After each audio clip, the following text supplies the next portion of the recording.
Hi, welcome to Wagwarn, Abel. Today we've got Ellie. She's a travel influencer and all-round great person. Hi, welcome to the show. So, what is it about travelling that you love so much? What's wrong with Birmingham? I think since I was younger, I just knew I didn't want to live in England.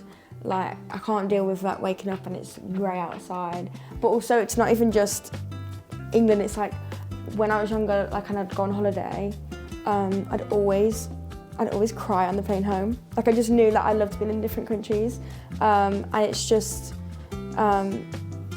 anything that I do here just is so much more fun abroad. And I also just love meeting people. For example, I work at a summer camp over in America, and I've made really close friends there. And I feel like you make friendships with people in different countries that are completely different to the ones at home, because you have such a different, unique shared experience. Like different life experience and stuff. Exactly. In Camp America, is everyone American or they're from all different places? So it's kind of 50-50, and a lot of so when I worked there, a lot of the American staff were people that grew up at camp. Right. Then there's a lot. They grew up at the holiday camp. Yeah, so it's like a kid's summer camp, and they grew up there, and then they turn into counselors as they get older. Right. And then A cult. Some might say that, but then a lot of the staff, like maybe 50%, are from the UK, Australia, stuff like that. So I think a lot of people get really nervous to do camp because it's so far from home. Yeah. And that's what people ask me questions about a lot. Is it scary? Like, do you get homesick? And obviously you do get homesick a little bit, but there's so many people from England that you feel more at home because it doesn't feel as different. Like, if you went there and everyone was American, maybe it would be a bit more intimidating, but there's so many people that are doing the same thing as you that you're not alone. Yeah, and I guess doing something like that, it's maybe scary in some ways, but in some ways less scary if it's a bit more structured, and you're in the same place a lot of the time. Yeah. Speaking of things that are scary about travelling, you're talking recently about, and you have spoken about, safety while travelling, particularly for women. Yeah. Is there anything you can share about that? It's just kind of being prepared. So knowing maybe areas that you should avoid, and also stuff like little things that you might not think about. For example, sharing where you're staying. Say if you make travel content, you shouldn't share where you're staying until you've left. So just little things like that. Making sure that you always have, say, spare money. Like, if there's pickpockets everywhere, like, say if you need to make sure that you've got access to stuff if anything happens. And just reviewing places too. I know this is different for everyone, but I personally, if I stay in a hostel, I like to make sure I'm in a female only room, and kind of making sure that people know that that is an option. But I know that not everyone feels like they need to be in a female only room, but that's kind of something that I would do. Just research and being prepared. Cool. So, you ever hear about people going to space and stuff? And they're going to do holidays and stuff there? Yeah. Would you go to space as a holiday? No, probably not, because it really scares me. So I actually used to... No pickpockets though? True. Well, you don't know. They might go there. But when I was younger, I would be like, oh, I might go to... I would probably go to space. But then I had this dream one time, and I was in space, and there's a fear of big things. So I was in space, and then the planets were so big, and I woke up from that dream, and since then I've been terrified of space. Right. I don't think I could do it. Planet's too big. Would you go to space? There's not much to do, is there? You don't know. Not much to do, is there? No, true, There's nothing. What's the point? That's not what you're going to do. Or what if they made hotels on a planet? I don't know. Nah, I want to go somewhere sunny. You might be closer to the sun. Yeah, I guess you can.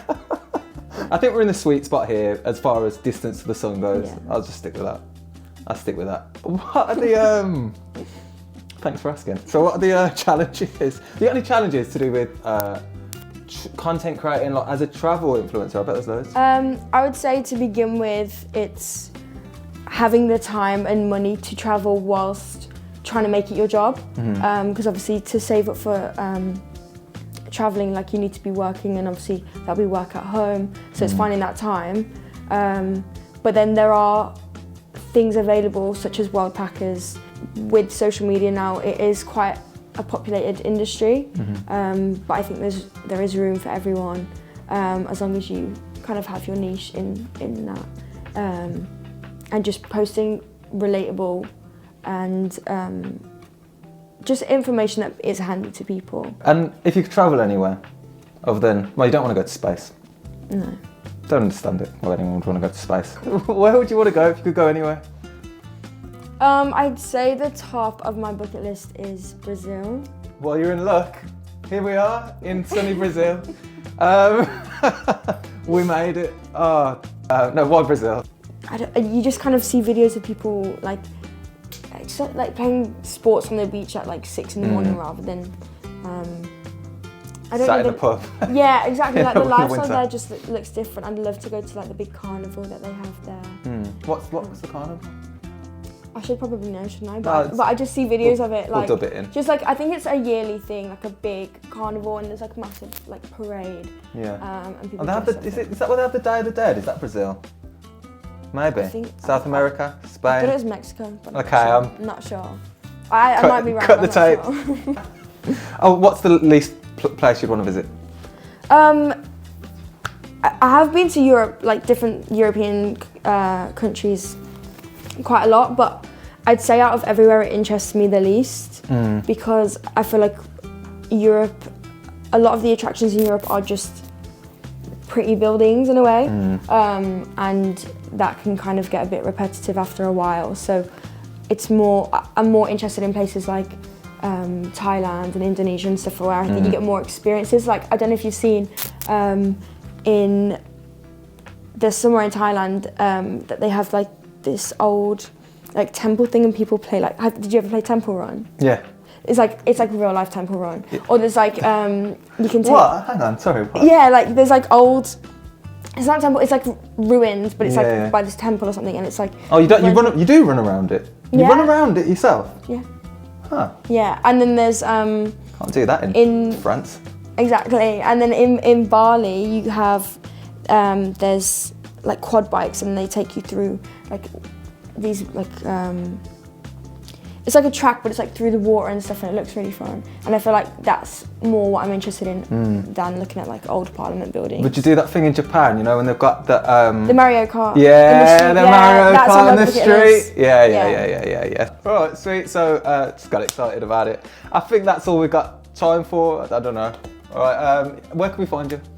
On TikTok, it's Luhren Travel, and on Instagram, it's also Luhren Travel. Links will be at the bottom.